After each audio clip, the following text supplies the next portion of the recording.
और अब आपको रांची से लेकर चलते हैं देश की संसद में, जहां से एक बड़ी खबर ये आई कि विपक्ष की लगातार उठाई जा रही मांग पर गृहमंत्री अमित शाह लोकसभा में छात्रों के मुद्दे पर बयान देंगे। वो 20 जुलाई को दिल्ली में छात्रों पर दिए गए एक्शन के बारे में सरकार का पक्ष रखेंगे। इस संबंध में लोकसभा में चर्चा कराने का प्रस्ताव रखा गया। संसदीय कार्य मंत्री किरेन रिजिजू ने सदन में कहा कि गृहमंत्री इस बहस का जवाब देंगे। लोकसभा स्पीकर ओम बिरला गृहमंत्री के जवाब का समय तय करेंगे। ये सुनकर आपको पहली बार में यही लग रहा होगा कि अब लगता है मानसून सत्र बाकी बचे 3 दिनों में ठीक तरह से चल पाएगा, लेकिन क्या वाकई ऐसा होगा? क्या सत्ता पक्ष और विपक्ष में टकराव समाप्त हो जाएगा? ये जानने से पहले संसद में आज दिन भर की हलचल को समझ लीजिए। हर दिन की तरह आज भी दोनों सदनों में विपक्ष का हंगामा जारी रहा। संसद के अंदर और बाहर यानी परिसर में विरोध प्रदर्शन किया जाता रहा, नारेबाजी होती रही। विपक्षी सांसदों की तरफ से लगातार अवरोध के बीच ट्रिब्यूनल सुधार विधेयक 2026 को बिना किसी बहस के लोकसभा से पारित कर दिया गया और सदन को दिन भर के लिए स्थगित कर दिया गया। फिर दोपहर बाद यह भी पता चला कि गृहमंत्री लोकसभा स्पीकर से मिलने उनके दफ्तर पहुंचे हैं। वहां क्या बात हुई ये बात सामने नहीं आई, लेकिन इसके ठीक पहले बिजनेस एडवाइजरी कमेटी की एक बैठक हुई।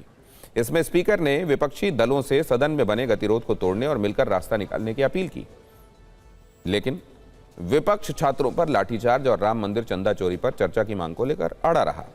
नतीजा यह हुआ कि बिजनेस एडवाइजरी कमेटी की यह बैठक बगैर किसी सहमति के समाप्त करनी पड़ी। विपक्ष छात्रों के मुद्दों के अलावा चढ़ावा चोरी पर भी गृहमंत्री के बयान की मांग कर रहा है।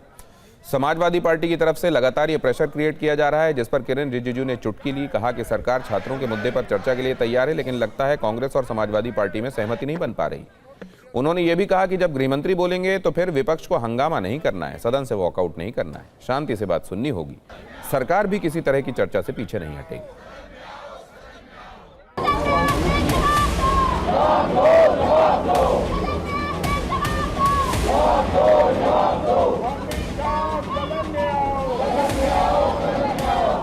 कांग्रेस पार्टी और राहुल गांधी जी पहले दिन से ये मांग कर रहे थे, सरकार पूरा छात्र का मामले को लेकर के चर्चा के लिए तैयार है। गृह मंत्री जी का जवाब के समय डरना नहीं है, भागना नहीं है। 2 दिन बचे हैं, अभी भी सरकार के पास समय है कि दोनों विषय पर चर्चा कर लें। ये सामान्य बात नहीं है कि प्रभु श्री राम जी के चढ़ावे की चोरी हो जाए। जो चंदा दिया, चढ़ावा दिया, दक्षिणा दी, उसमें सरकार या बीजेपी के लोग मिले हुए थे। हमारी 3 मांगे थी और स्पष्ट तौर पे थी।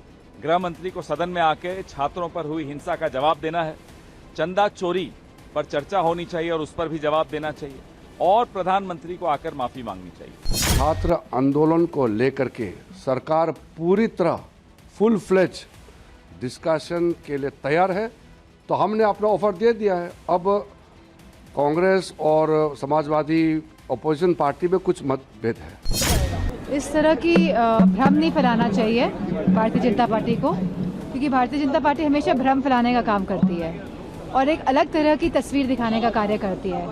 पूरे विपक्ष की ये मांग है कि होम मिनिस्टर आए और अपना बयान दें। क्या वो अयोध्या राम मंदिर ट्रस्ट के घोटाले में क्या चर्चा में क्या वो भाग लेंगे? इसमें भी कोई स्पष्टीकरण सरकार के तरफ से अब तक हमें विपक्ष को नहीं मिला है। गृहमंत्री के बयान देने वाले मामले पर नेता विपक्ष राहुल गांधी और कांग्रेस पार्टी के अध्यक्ष मल्लिकार्जुन खड़गे ने शाम को प्रेस कॉन्फ्रेंस की। इसमें वो 2 मांगों पर अड़े हुए दिखाई दिए। पहला तो ये कि छात्रों पर पैलेट गन चलाने का आदेश किसने दिया, और दूसरा विपक्ष को गृहमंत्री का सीधा जवाब चाहिए।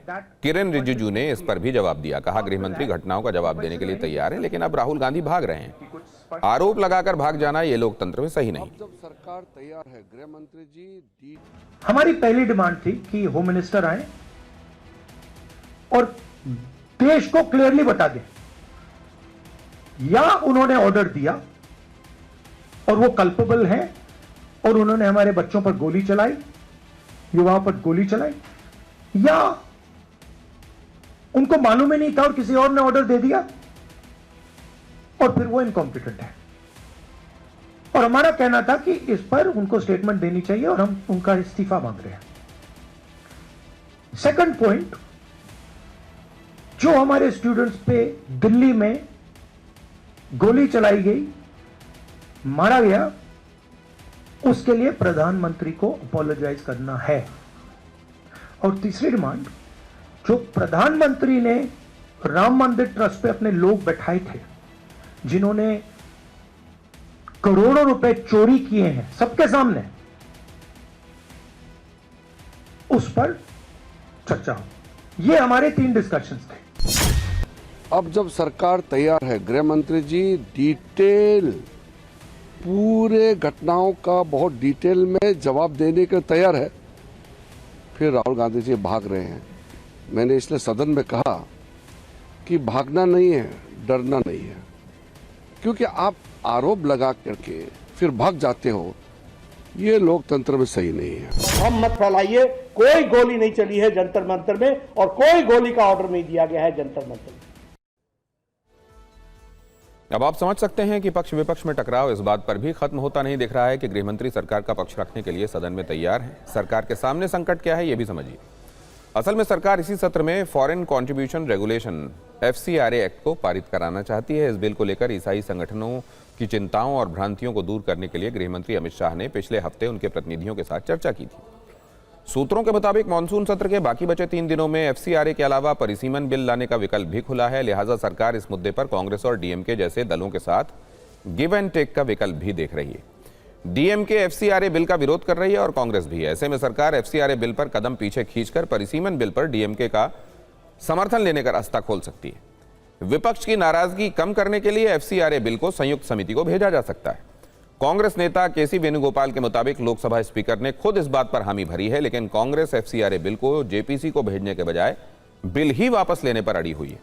वहीं परिसीमन बिल को लेकर भी रास्ते अभी बंद नहीं हुए। ऐसा कहा जा रहा है कि इसके लिए PM मोदी खुद एक्टिव है।